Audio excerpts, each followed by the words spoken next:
ஒப்பாய் ஓட்டியும் இந்த பரிணாமம் பேசும் புதிய குரல் செயற்கை நுண்ணறிவு.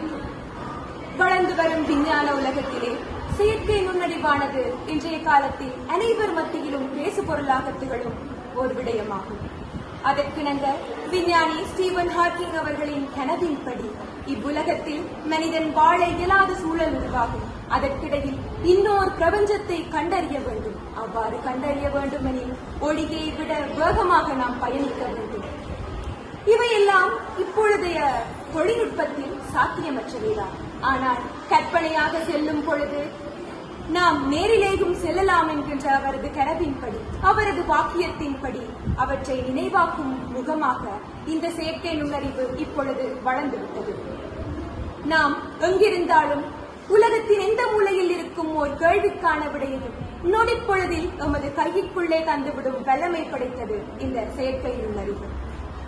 படிப்பறிவு வேண்டும் எனில் பணம் வேண்டும், தொழில்நுட்ப வசதி வேண்டும் என்கின்ற நிலையை தாண்டி ஒரு கிராமத்தில் உள்ளவன் கூட சர்வதேச விண்வெளி ஆராய்ச்சி நிலையம் வரை செல்லக்கூடிய வசதியை இந்த செயற்கை நுண்ணறிவு ஏற்படுத்தி தந்திருக்கிறது.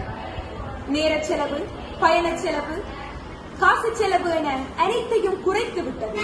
பயண செலவு இல்லாததால் இயற்கை சூழல் நேசமடைதலையும் இது காத்து வருகின்றது.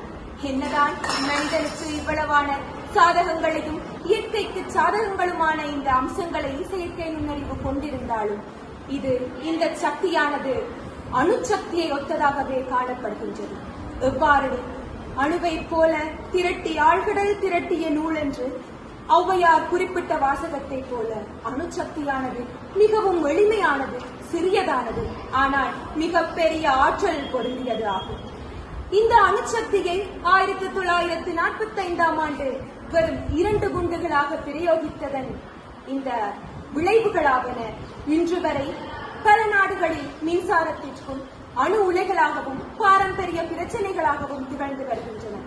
வெறும் 2 குண்டுகளுக்கே இன்று வரை பிரச்சனைகள் தீராமல் உருவாகிக் கொண்டிருக்கும் இந்த அணு உலைகளின் பாதிப்பை இந்த உலகம் அறிந்தும் 6 நாடுகள் தங்களிடையே 17,000 அணுகுண்டுகளை வைத்துள்ளன.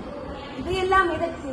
எவ்வாறு இந்த அணுசக்தியானது ஒரு அரசின் கீழ் கட்டுப்படுத்தப்பட்டு பாதுகாக்கப்பட்டு வருகின்றதோ, ஒரு பிரச்சனையை ஏற்படுத்தாமல் பாதுகாக்கப்பட்டு வருகின்றதோ, அவ்வாறே இந்த செயற்கை நுண்ணறிவினையும் ஒரு மனிதனானவன் தவறான பயன்பாடுகளுக்கு ஈடுபடாமல் பாதுகாக்க வேண்டும். இந்த செயற்கை நுண்ணறிவும் ஒரு தகுந்த அரசின் கீழ் கட்டுப்படுத்தப்பட்டு நல்ல விடயங்களுக்கு மாத்திரமே உபயோகிக்கும் பொருட்டு கட்டியமைத்தால் மாத்திரமே இந்த செயற்கை நுண்ணறிவின் நல்ல அம்சங்களையும் குணங்களையும் நாம் பிரயோகிக்க முடியும். இல்லையே சாதாரண ஒரு மனிதன் கூட தனக்கு வேண்டுமான கொடூரமான ஆயுதங்களை செய்ய வேண்டும் என்றால் கூட இந்த செயற்கை நுண்ணறிவு ஒரு நொடியில் விடை தந்துவிடுமே. இதன் மூலம் பாரிய யுத்தங்களும் பிரச்சனைகளும் தான் வளர்ந்து கொண்டிருக்க போகின்றது. ஆகவே செயற்கை நுண்ணறிவானது தன்னிடத்தே சாதகமான மற்றும் பாதகமான சூழலை அடக்கியுள்ளது. ஆனால் எப்பொழுதும் சாதகமாகவும் நன்மை தரக்கூடிய விடயங்களையும் தேட வேண்டியது நமது பொறுப்பாகும். அதற்கிணங்க இந்த செயற்கை நுண்ணறிவின் வேகத்தினையும் அதியுச்ச பயனையும் அடைவோம் என கூறி விடைபெறுகிறேன். நன்றி, வணக்கம்.